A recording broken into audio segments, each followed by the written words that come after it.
हम जानते हैं कि मैटर को या मादे को बनाने वाली सबसे छोटी और बुनियादी इकाई एटम है।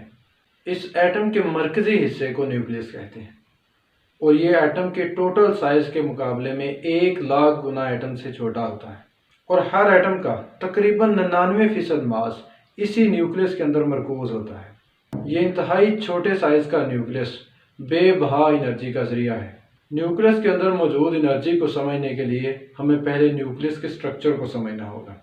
एटम्स के न्यूक्लियाई बुनियादी तौर पर दो तरह के पार्टिकल से मिलकर बने हैं। इनमें से एक का नाम प्रोटॉन और दूसरे का नाम न्यूट्रॉन है।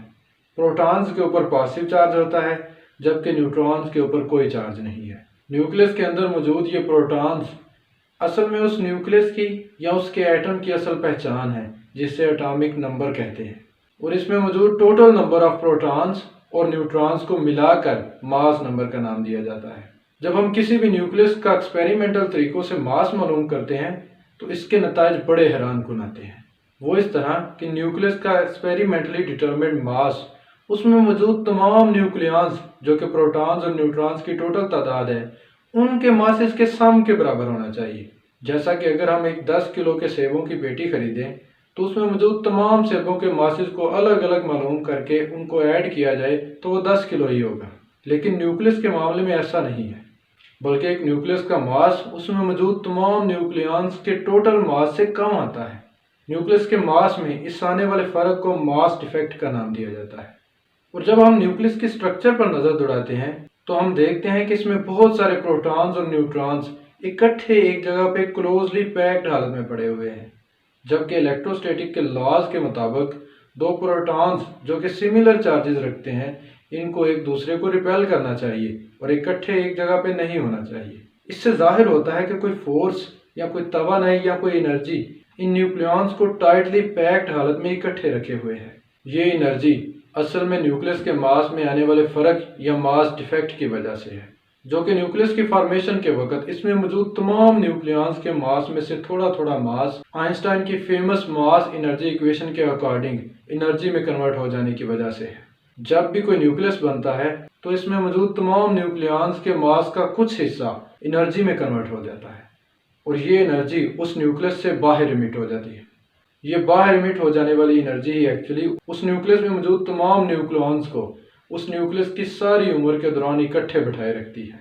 जब तक हम ये एनर्जी बाहर से उस न्यूक्लियस को दोबारा प्रोवाइड नहीं करेंगे तब तक उसमें मौजूद तमाम न्यूक्लियॉन्स एक दूसरे से अलग नहीं हो सकेंगे। क्योंकि ये एनर्जी उन न्यूक्लियॉन्स को इकट्ठा रख रही है, इसलिए इस एनर्जी को बाइंडिंग एनर्जी का नाम दिया जाता है। अब हमारे सामने सवाल ये है कि हम इस बाहर निकल जाने वाली एनर्जी को किस तरह अपने काबू में ला सकते हैं और अपने लिए इस्तेमाल के काबिल बना सकते हैं। जब हम पीरियोडिक टेबल में मौजूद तमाम एलिमेंट्स के न्यूक्लियाई की बाइंडिंग एनर्जी फाइंड करते हैं और हर न्यूक्लियस की बाइंडिंग एनर्जी को उसमें मौजूद तमाम न्यूक्लियॉन्स की तादाद पे डिवाइड कर लें तो हमें एक फैक्टर बाइंडिंग एनर्जी पर न्यूक्लियॉन हासिल हो जाएगा। ये वो एनर्जी की वैल्यू होगी जो किसी भी न्यूक्लियस को बनाने के दौरान उसमें मौजूद हर एक न्यूक्लियॉन के अंदर से खारिज होगी। और अगर हम इस बाइंडिंग एनर्जी पर न्यूक्लियॉन का एटॉमिक नंबर के साथ एक ग्राफ बनाएं तो हमें कुछ इस तरह का डेटा मिलता है।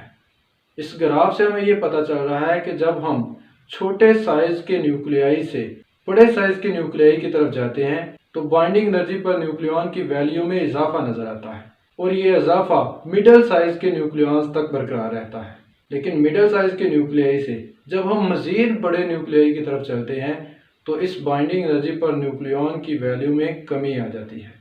इसका मतलब है कि बहुत बड़े साइज के न्यूक्लियाई के बनने के दौरान और बहुत छोटे साइज के न्यूक्लियाई बनने के दौरान जो बाइंडिंग एनर्जी पर न्यूक्लियॉन उस न्यूक्लियस से बाहर निकली थी उसकी वैल्यू कम है, जबकि मिडल साइज के न्यूक्लियाई बनने के दौरान खारिज होने वाली बाइंडिंग एनर्जी पर न्यूक्लियॉन की वैल्यू ज़्यादा है। इस बात से वाज़ेह है कि अगर हम किसी तरीके से बहुत बड़े साइज के न्यूक्लियाई को तोड़कर उन्हें दरमियाने साइज के न्यूक्लियाई में कन्वर्ट कर दें तो इन बड़े साइज के न्यूक्लियाई और बनने वाले छोटे साइज के न्यूक्लियाई के दरमियान मौजूद बाइंडिंग एनर्जी के फ़र्क के बराबर एनर्जी उन दरमियाने साइज के नए बनने वाले न्यूक्लियाई से बाहर इमिट हो जाएगी और ये एनर्जी हमारे लिए अवेलेबल होगी जिसे हम इंसानियत के लिए इस्तेमाल करने के काबिल हो जाएंगे। इस अमल को जिसमें हम बड़े साइज के न्यूक्लियाई को तोड़कर छोटे साइज के न्यूक्लियाई में कन्वर्ट कर देते हैं और इससे हमें एनर्जी हासिल होती है, न्यूक्लियर फिशन रिएक्शन कहते हैं। और आज इस दुनिया में मौजूद तमाम न्यूक्लियर रिएक्टर्स जो कि न्यूक्लियर एनर्जी को बिजली बनाने के लिए इस्तेमाल करते हैं, इसी फिशन रिएक्शन का इस्तेमाल कर रहे हैं। इसके अलावा दूसरे तरीके में अगर हम बहुत छोटे साइज़ के न्यूक्लियाई को किसी तरह आपस में मिला दें, उनको इकट्ठा फ्यूज़ कर दें, तो वो कंपैरेटिवली बड़े साइज़ का न्यूक्लियस बना देंगे।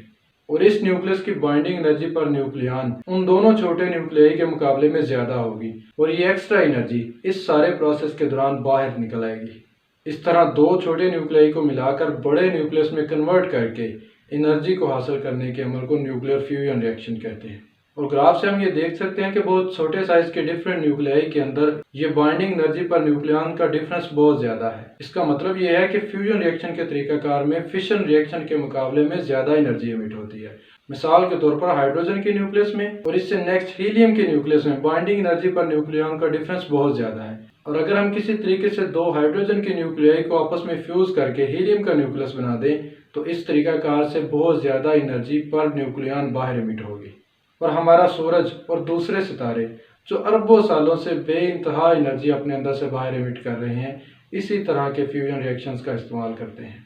और इंसान ने भी तजर्बाती तौर पर फ्यूजन रिएक्शन के ज़रिए एनर्जी को हासिल किया है, लेकिन हम इस फ्यूजन रिएक्शन के ज़रिए निकलने वाली बेइंतहा एनर्जी की मिकदार को अभी तक कंट्रोल करने के काबिल नहीं हुए।